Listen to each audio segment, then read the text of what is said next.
First Hindi subject దాదాపుగా 10th class వరకు Hindi subject కూడా అందరూ అనుకుంటున్నారు కదా. ఇంటర్లో లేదు సార్ మనకి హిందీ బాగా 10th క్లాస్తోనే అర్థమవుతుంది అని చెప్పేసి అనుకుంటున్నాం. హిందీ సబ్జెక్ట్ భయం ఉన్నవాళ్ళు, కానీ ఇందులో కూడా మనకి తెలుగు తీసుకొని వాళ్ళు ఇంట్రెస్ట్ లేని వాళ్ళు హిందీ తీసుకోవచ్చు. ఇందువల్ల చాలా ఉపయోగాలు ఉన్నాయి. సబ్జెక్ట్ గురించి కొన్ని విషయాలు చెప్తాను. మనం చదివేది లైఫ్ తొందరగా సెట్ కావడం కోసమే కదా, లేదంటే 60 ఏళ్ళు వచ్చేదాకా చదువుతూ ఉంటామన్నా తొందరగా. ఎందుకంటే అమ్మ నాన్న కష్టం చూస్తున్నారు కాబట్టి తొందరగా మనము బాగా చదివేదా జాబ్ కొట్టి వాళ్ళని కూడా సంతోషపడాలని అనుకుంటున్నాం. కాబట్టి హిందీ సులువైన మార్గం. హిందీ మంచి స్కోరింగ్ సబ్జెక్ట్. తెలుగు క్లాస్లో హిందీ తీసుకుంటే మీరు ఎవరైనా డ్యాన్స్ వెళ్ళారా? వెళ్ళిరా? డ్యాన్స్ ఎందుకుండా చెప్పు.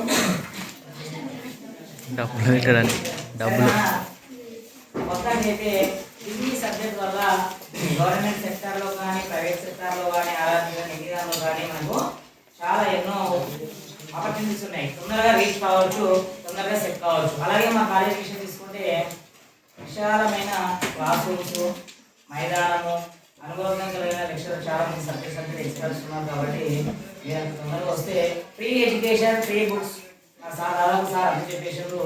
కాబట్టి మీరు బాగా 10th క్లాస్లో బాగా చదువుకొని ఏ గ్రూప్ చూస్ చేసుకోవాలో నిర్ణయం చేసుకొని అక్కడికి వచ్చేస్తే అక్కడ మీకు తదుపరి జీవితంలో గైడ్లైన్స్ ఇస్తూ మిమ్మల్ని ముందు నడవడానికి బడిగా ఉన్నాము.